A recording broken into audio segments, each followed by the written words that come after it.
นะ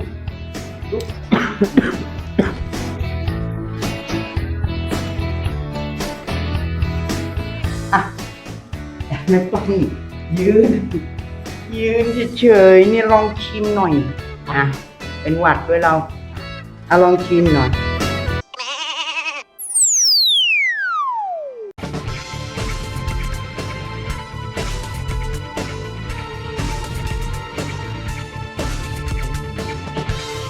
สวัสดีครับ Make it easy กลับมาอีกเร็วเรากลับมาวันนี้นะฮะคือเรื่องคือเมื่อประมาณสักต้นเดือนมกรานะฮะก็มีแฟนคลับนะครับมาเยี่ยมเยียนที่เชียงใหม่แล้วก็นำวุ้นเส้นนะครับเอามาฝากก็เก็บไว้เป็นเวลานานแล้ววันนี้ก็จะได้เวลาที่เอามาทำกินดูสุกัญญาบอกเลยฮะมีเขาเรียกอะไรนะดวงเนี่ยนะฮะได้รับการอุปถัมภ์ค้ำชูจากแฟนคลับอย่างมากครับขอบคุณจริงๆนะไม่ว่าจะเป็นเรื่องของอาหารการกินนะครับขนมนมเนยแล้วแถมยังเป็นเรื่องของการสนับสนุนในเรื่องของการกดไลค์กดแชร์ด้วยขอบคุณทุกท่านมากๆจริงๆวันนี้เมนูที่จะนำเสนอนะครับมีวัตถุดิบหลักก็จะเป็นวุ้นเส้นจากแฟนคลับนี่แหละฮะแล้วก็ปกติแล้วเราจะเคยเห็นผัดวุ้นเส้นที่ใส่ไข่แล้วก็กะหล่ำปีใช่ไหมฮะก็แบบทั่วไปเนาะแต่วันนี้จะลองดูซิว่าถ้าเอามาผัดแล้วใส่ผลิตภัณฑ์ของน้องพรด้วยเนี่ยแล้วแถมไม่มีไข่ไม่มีกะหล่ำปีมีแต่เนี่ยนะฮะมีแค่นี้ดังนั้นก็ไปลุยกันสิครับมาฟังกันให้เข้าใจวัตถุดิบก็มีนี่ครับวุ้นเส้นเลยครับอันนี้เราจะมีใบกะเพราหน่อยนึงนะนี่กะเพราแล้วก็มะเขือพวงครับมะเขือเทศครับเนื้อไก่เล็กน้อยส่วนผสมของเราวันนี้ใช้เป็น2นะครับใช้โขลก3เกลือกับน้ำจิ้มแจ่วเดี๋ยวเริ่มต้นนี่นะครับเราจะต้มไอ้เจ้ามะเขือพวงก่อนนะครับเพราะว่ามันแข็งมันอาจจะ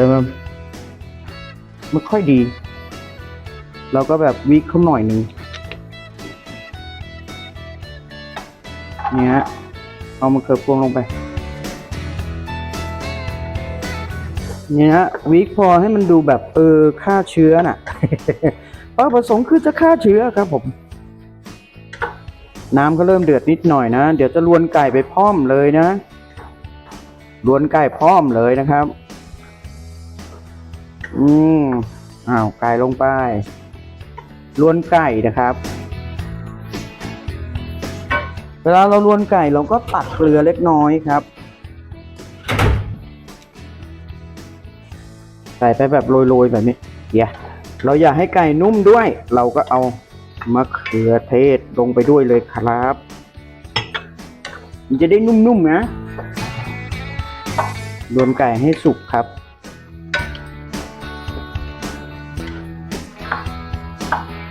นี่ด้วย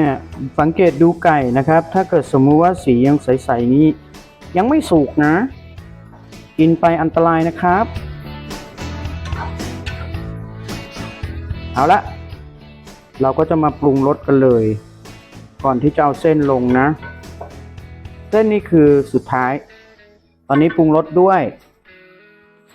นี่เราใส่เกลือไปหน่อยแล้วน้ำปลาเหยาะๆเพื่อความหอมนะครับซีอิ๊วขาวครับใช่ซีอิ๊วขาวครับโขลก3เกลือครับที่อุดมไปด้วยมีความหอมของรากผักชีนะประมาณสัก1ช้อนโต๊ะนะครับเนี่ย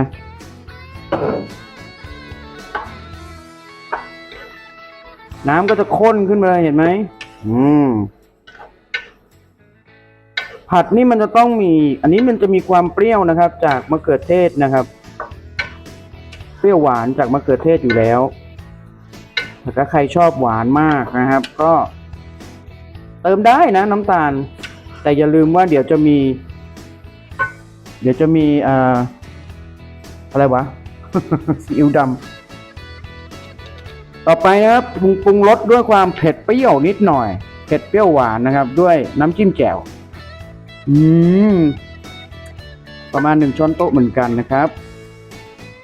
ซีอิ๊วหวานนะครับซีอิ๊วดำเนี่ยแหละครับใส่ลงไปประมาณสักนิดหน่อยประมาณสักครึ่งช้อนประมาณ1 ช้อนชาเอาละไก่ก็สุกแล้วนะครับปรุงรสแล้วเรียบร้อยเตรียมพร้อมสำหรับที่จะเอาเส้นลง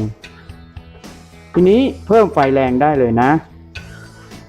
ทีนี้ไฟอ่อนๆนะครับประมาณกลางๆนะครับตอนนี้ไฟแรงได้เลยปึ๊บเส้นลงไปผักกะเพราลงไป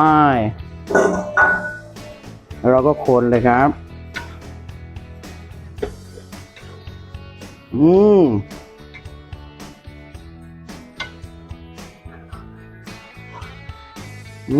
รสชาติมันจะแบบแซ่บนัวนะฮะ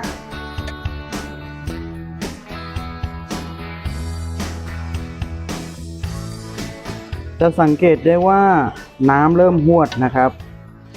เริ่มแห้งนะครับแล้วก็เส้นเริ่มนุ่มขึ้นนะครับเนี่ยเรียบร้อยปิดไป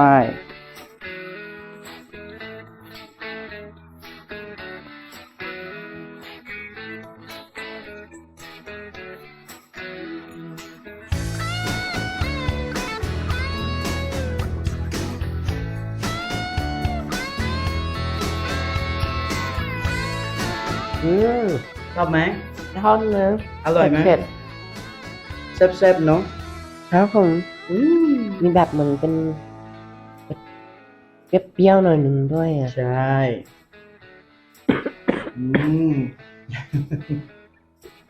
แก้ไอแก้หวัดเลยแซ่บๆอร่อยใช่ไหมคอนเฟิร์มครับจบความสำเร็จนะคล้ายขี้เมาเหมือนกันผัดขี้เมาย อด ติดยอดไง นับติดกันเลยตัวร้อนมากเลยลูกบอกเลยว่าผลิตภัณฑ์หรือวัตถุดิบที่บรรดาแฟนคลับเอามาให้เนี่ยนะครับโอ้โหสุดยอดมากเลยเพราะว่าสามารถเก็บได้นานด้วยแล้วแถมมีประโยชน์กับร่างกายมากๆนะครับหลายเทปแล้วนะครับลองกลับไปดูถ้าใครอยากรู้ข้อมูลก็เซิร์ชคำว่าวุ้นเส้นทำมาจากอะไรนะแล้วก็มีประโยชน์อย่างไรบ้างแต่วันนี้เดี๋ยวข้างล่างเนี่ยจะหาข้อมูลเกี่ยวกับเรื่องอื่นๆนะครับเอามาใส่เอาไว้ให้แล้วกันนะที่เกี่ยวข้องกับเรื่องของเมนูนี้แต่ว่าวันนี้ขอบคุณมากๆเลยที่ติดตามชมนะครับแล้วก็จะบอกว่าขอบคุณแฟนคลับคุณพี่อุดดี้มากๆเลยนะครับยังไม่หมดนะยังมีอยู่อีกนะฮะได้เยอะมากๆเลยเฉพาะแค่2 ห่อเท่านั้นแล้วก็เขาบอกว่าพี่อุดดี้บอกว่ามันอร่อยมาก ก็เลยจะต้องมาบอกว่าคอนเฟิร์มว่าอร่อยมากเส้นเสมอต้นเสมอปลายมากครับความนุ่มจริงๆอร่อยจริงๆแล้วก็เมนูนี้ก็ได้น้ำจิ้มแจ่วกับโขลก3 เกลอนะครับซึ่งเอาไปเป็นส่วนผสมบอกเลยว่าแซ่บ